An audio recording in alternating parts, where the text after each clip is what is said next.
every day. Health 365, the natural way. Every day. Health 365, the natural way. Every day. Health 365, the natural way. Every day.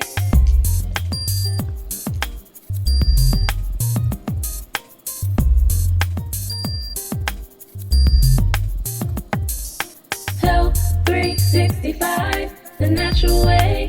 Every day. Health 365, the natural way. Every day. Health 365, the natural way. Every day. Health 365, the natural way. Every day.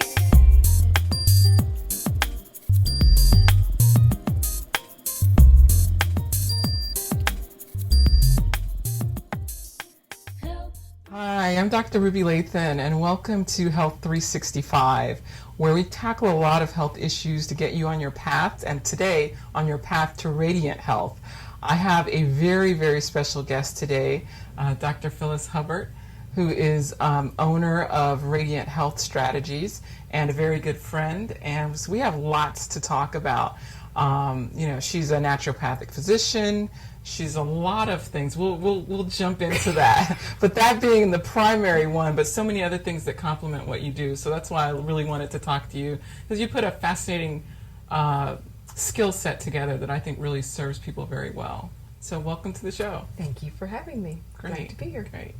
So let's talk a little bit about naturopathy and what is a naturopathic physician? What's it all about? Well, it is a very broad field. So naturopathy encompasses just about every holistic healing modality that exists. Mm-hmm. So the best way to think about it is to compare it to allopathy, because most people know what a medical doctor does. So a medical doctor uses prescriptions, diagnosis, and treatment. They diagnose, treat, and cure, right? They use a synthetic isolation of chemicals to mask symptoms, right? And to do damage control. Right. So that's what a medical doctor does. What a naturopath does is we teach people how to get healthy without drugs or surgery. So it is very different in that respect. Absolutely. We use food, we use water, we use movement, we use herbs, we use therapeutic strategies to enhance the body's self-healing mechanisms, and then by giving the body what it needs, the body heals itself. So it encompasses many, many different modalities. So when you think of Chinese medicine, when you think of Ayurveda, which comes from East India, when you think of the curanderos that come from Mexico, there are many, many different modalities that fit into that. So any modality that uses food, water, healing from the earth to help the body heal itself would fall under naturopathy in some way, shape, or form. Okay. Yeah. Okay. Excellent. And I think a lot of times, people maybe choose that as a last resort. Right? Just about all the time. After they've tried everything else and nothing worked, then Yes. they come knocking at your door. Has that been your experience? Yes, and unfortunately that is the reality, because we don't get a lot of exposure for what we do. So basically people will come to me and they say, in fact, I have a perfect example. A friend of mine just referred someone to me, and she said, I'm in the early stages of cancer, and the doctors want to give me, hormones, and they want to give me radiation, and I'm not really feeling that, but I just don't think there's anything else, and I don't think there's anything you can do for me, but you come really highly recommended, so what do you think?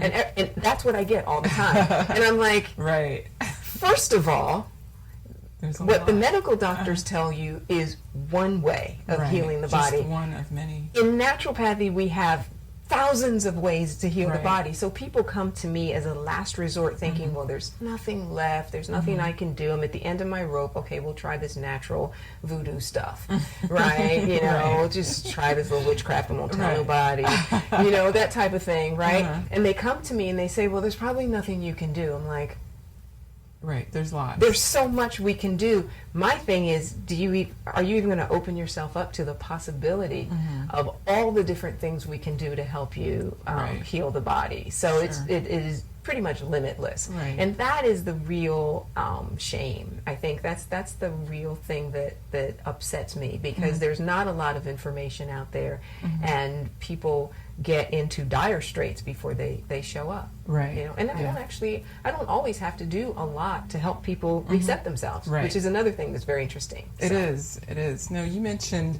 there are a lot of like misconceptions. You know, people think it's a little scary. Yes. They don't understand some of the terms like Ayurveda and other things, and thinks it's something, you know, spiritual or something like that. Yes.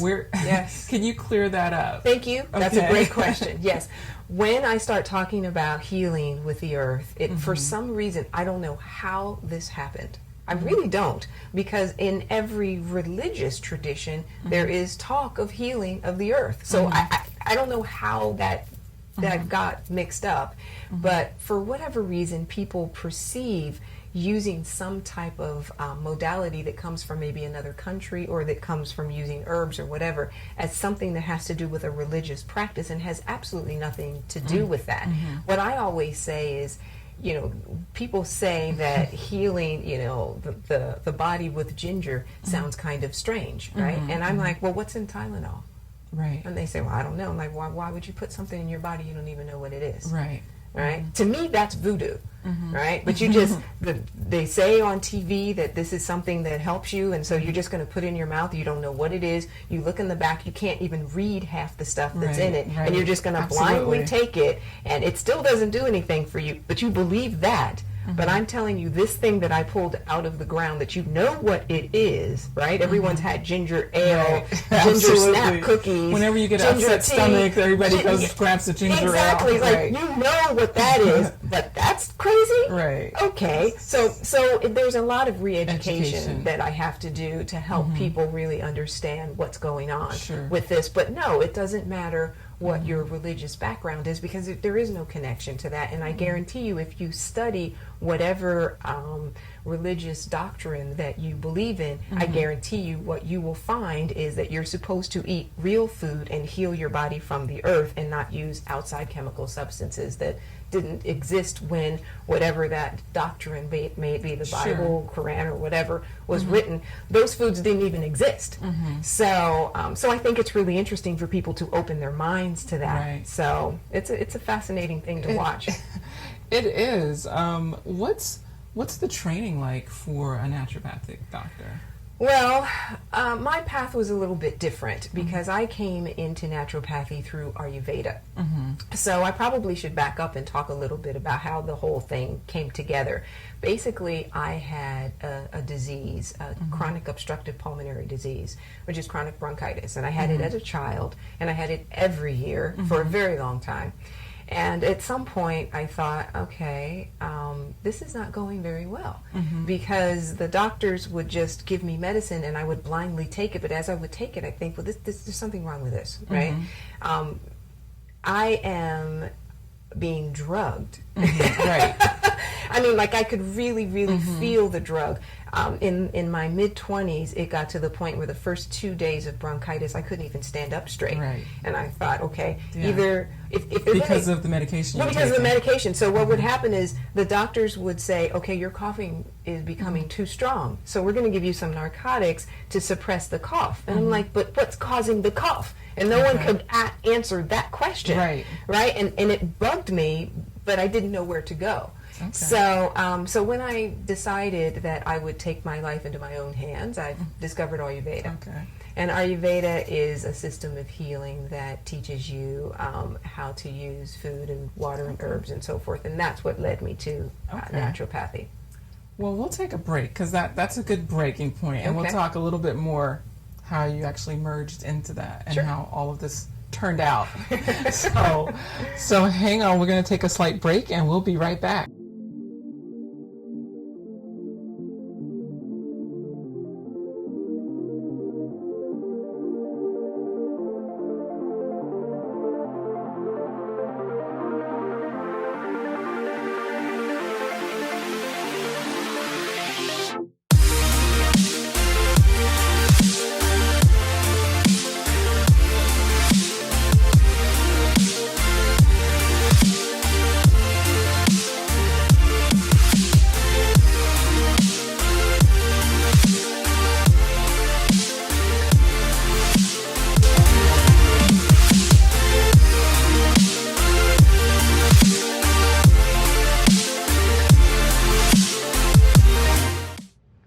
Welcome back to Health 365, and I'm your host, Dr. Ruby Lathon, and today we are speaking with a really special guest, Dr. Phyllis Hubbard, and you were telling us about Ayurveda and your experience with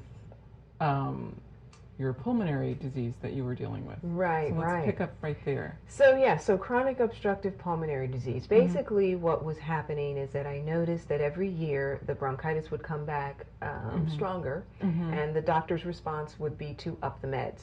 And so I had this realization that either they were going to up the meds so much that that would kill me, or I would cough myself to death.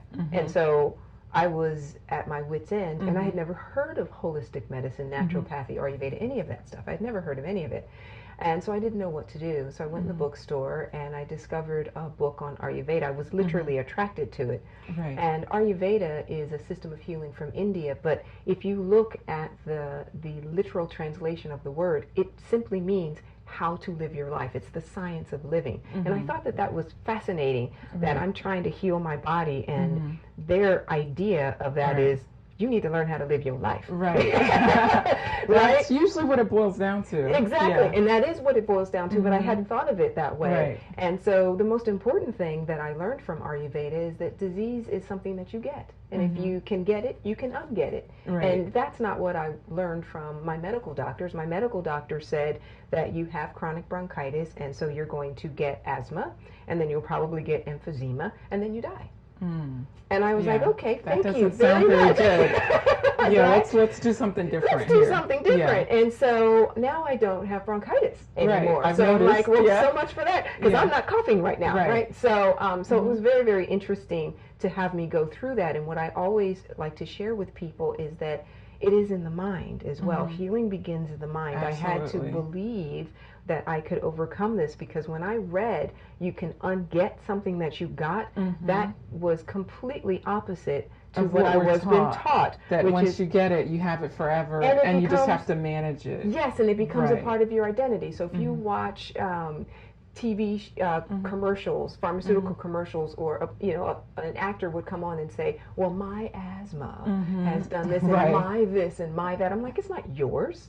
It came to you, and if you don't want it anymore, you can let it go. Yeah, that asthma is leaving. Exactly, Right. exactly. Yeah, It's like and June not bone coming claim to it. visit your cousin, come to sit on the Right. couch, like, you got to go, right? So it may take a little energy to get them out of the house, but you got to get them out, and you can. Right. So that's Ayurveda. It's a very specific system of healing, and it can be very complicated. But the way I simplify it is to say that there are 3 different basic body types that there are, and I've converted the words into English, and the best way to think about it is change, focus, and nourish. Right? Okay. So if you can think about how do you change, focus, and nourish yourself throughout the day. Right. So if your mind is racing, that's too much change. So now you need a little focus, right? If you're focused so much on something in particular, I can't believe this person didn't call me, why didn't they, then you need some change, Right. right? Yeah. And so nourishment is a good thing, but if you have too much nourishment, then you're sitting on the couch like this, you have no energy. Right. So you need a little change. So they break that down into elements. Okay. And so every single person has a specific quality to those elements, and we can track them. So it's very, very interesting. So just to give you an example, if I have 2 women and they both have digestive issues. So if you read in a magazine, digestive issues can be healed with ginger, it can be healed with peppermint, right? So how do you know which one to give to the person? Ayurveda will say, look at the person. Do they run hot or do they run cold? Right? And So that if they determines exactly if they run peppermint for hot, cold. exactly. Yeah. No, peppermint would be for the hot person, Right, to cool them off. Right, to cool them Right. down, and then ginger would be for the cold person to warm them up. Right. And so that's why every herb is not for everyone. You need to know what's going on inside the body, and Ayurveda has a very specific way of tracking that.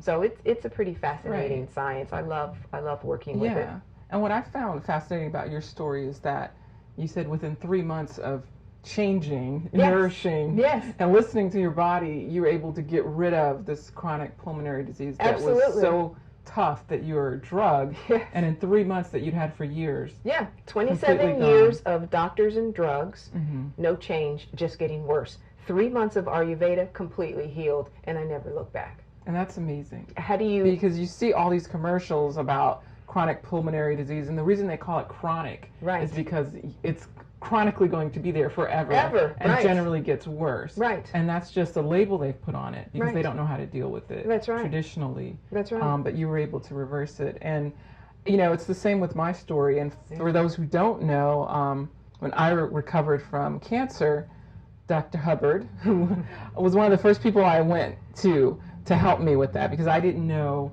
you know, what to do. It was all new to me, how to heal the body. I knew the body could heal itself, but I didn't know where to start. Right. And I did all those things that you just talked about. Changed things I needed to change, nourished the body, focused on what I needed to focus on. Right. And my process took longer, but it didn't matter. It was the process of doing all of that. And my outcome was the same. The cancer was gone. Right.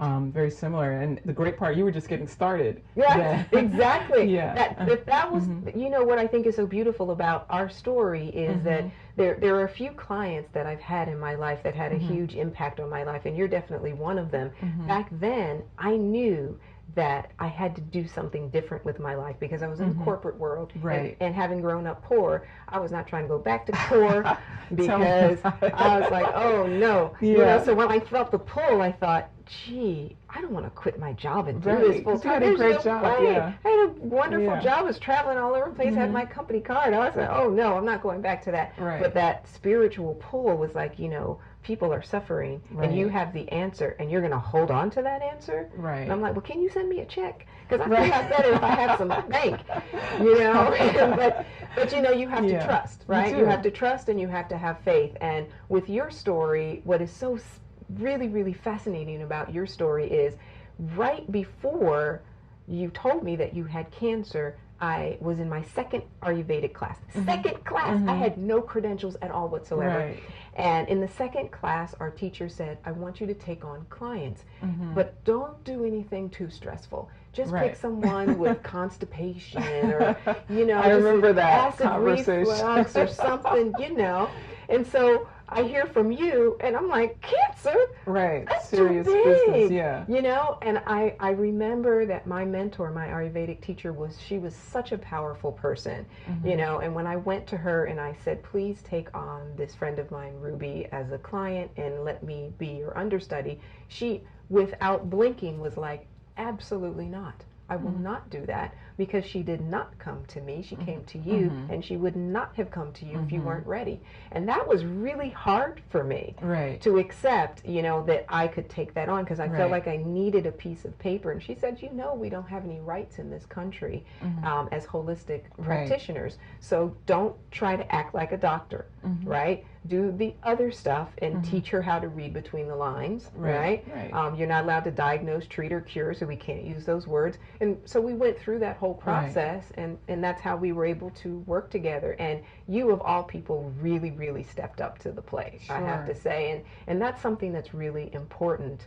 And I'm sure that you talk about this a lot on your show, that you have to take charge of your health. Oh, absolutely. That's the first and foremost. And that's what I had to do right from the beginning, because if I didn't take charge, I would have gone down the road of surgery and I'd be on medication right now for the rest of my life. And so it was having that inner feeling to say, follow your gut, learn from this lesson that you have this for a reason, and you need to follow the path and follow it through and have the courage to listen to the inner self. And it was good because on that path, it's good to have at least one or two people in your corner. Because it can be a hard path when everyone is saying the opposite. And saying this is so easy, this is just not going to be a big deal, just go do it. You know, why drag this out? But when you have that small voice, whether it's, you know, what you think is your inner gut, whether it's God, the Holy Spirit, whatever it is, you need to listen to that and learn the lesson and follow through with it, because that's why we're given that. And that's a huge part of healing. For me, it was learning to listen to that and let that voice get louder. And follow through with it. And that brings me to another another modality that I'm very passionate about, and this one is another one that makes people a little bit nervous because it seems spiritual. It is spiritual, but it seems like it's connected to a religion when it really isn't, which is why I feel like sometimes I don't like to actually even say the name, because the name doesn't matter. Do you want to hold the name until until we come back from our break? Well, I'll hold the name. I'll keep everyone in suspense. Right. And we'll talk about that when we come back from the break. Absolutely. All right. Well, we will be right back after these messages.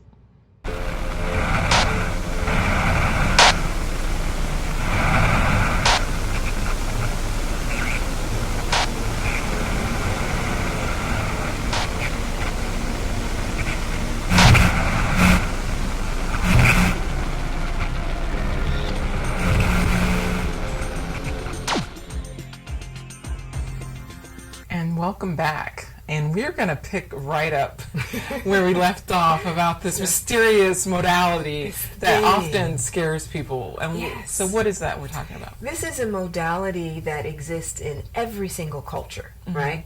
However, there is one particular culture that has managed to teach self-empowerment in a very, very powerful way. And so for that reason, I study the Chinese system. So this is a system that comes from China. It's about 5,000 years old, and it's called Qigong. And most people have never heard of Qigong, but they have heard of the spin-offs of Qigong. They've heard of Tai Chi, they've heard of acupuncture, they've heard of the martial arts, right? But Qigong gave birth to all of those things. It is the energetic internal mastery that eventually became what came to be all of those other modalities. So because it is an energetic kind of practice, it does frighten people a little bit. But I think once they realize that the energy that they're connecting in with is like a microphone to whatever they're doing. So if you have a spiritual practice, it is amplifying your spiritual practice, right? If you don't have a spiritual practice, it's amplifying your energy. So you don't have to worry that it has anything to do with any particular religion.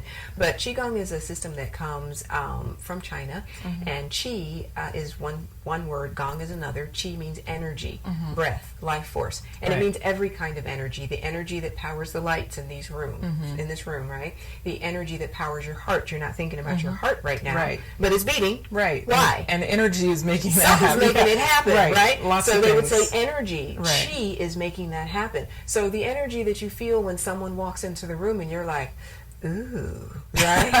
That's Qi. Or, oh God.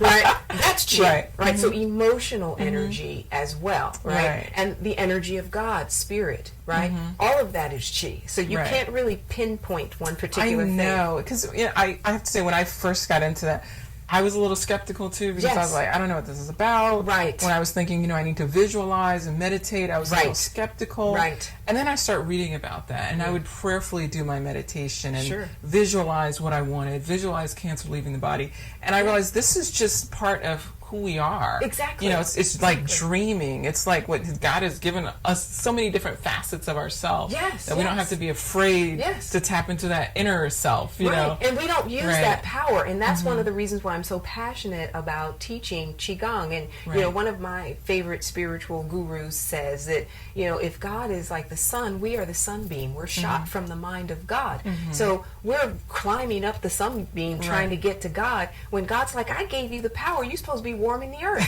What are you doing to warm up the earth? So give us an example, maybe, if people are like, what would that look like if we were to do like a Qigong exercise that we can do really quickly? Do we have a couple hours? No, a couple of minutes. Just a few minutes. I'll tell you what, I can do it in about 60 seconds. That works. So this is what I want you to do. I want you to sit up straight, come up on the front 1/4 of your chair, right? We'll face each other, right?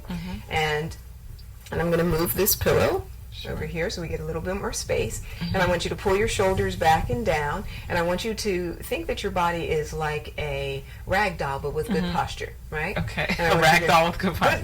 Because you want to be relaxed. Nothing rigid. So your right. spine is straight but not rigid. So you rotate the palms forward. Now you're only going to breathe through the nose. As you breathe in through the nose, raise the hands up to the height of the chest. Okay. As you exhale, turn the palms in so that they face each other. Relax the shoulders down and open up the space under the armpit. This is so chi can flow. So you want to keep it relaxed now. Do I let my breath out yet? Yes, yes. I said as you exhale. Oh, okay. You have to listen too. Okay, so now breathe in and expand the space between the hands. You're still a little tense. Relax your shoulders. Good. Exhale, allow the hands to come inward. We'll do this 2 more times. Breathe in, expand. Slow it down some. Exhale, the hands come inward. Relax your wrist a little bit. Right, so did you feel anything? Oh, sure. What did you feel? You feel like there's something in between your hands. But I don't see anything. What are you talking about? Right. Right. So that thing is what is called chi. Right. Right? So now, this is why I always do this whenever I explain Qigong, because it's so esoteric to people, right? So now I'm like, if you can feel it, you can move it. You can. Right? Right. And if you can move it, you can direct it. Right. And people do this all the time. If someone walks into the room and you have a good feeling or a bad feeling, they're sending you your chi. Right. Well, we're like coming almost at the end of our time. So much more to say. I know, but how can people get in contact with you? You do consultations. I do. And you coach people and all of that. I do. So how do they get in contact with you? Yeah, I work as a health coach, and I do individual consultations. I do group consultations for corporations and all of that. So you can contact me at www.radianthealthstrategies.com, radianthealthstrategies.com, and then also drphyl.com, and it's DOCTORPHYL.com. Okay. And then I actually have some quick start guides that are on the website on Radiant Health Strategies. So if you go there and just navigate to the quick start guide, they're only $10. And if you're like, how do I get all this, pull all this together? Right. That is a great way. It to has get shopping started. lists and all kinds of good stuff. And so you coach people long distance in wherever. Most of my clients are long so they distance. don't have to be in your area. Don't have they to can be, just look you up. You know what's beautiful, what I learned about Qigong, they teach you that you have to learn how to see without looking. Right? So you don't need your eyes to see. Right. So I tell people that all the time. I have clients I've never seen before, and I've helped them heal themselves of cancer or whatever. So you can just call me on the phone. We can do phone consultations. We can do Skype. You know, and if we live in the same town or happen to be in your town, then we can do a one-on-one. Excellent. Well, Yeah. thank you so much. Yeah. This has been a wonderful show. I definitely got to have you back because we have so much more to talk about. Oh, you know me, I go on and on. So we're gonna close out. So thank you, Dr. Phyllis Hubbard, for joining us today. And please join us again on another episode of Health 365. The natural way, every day.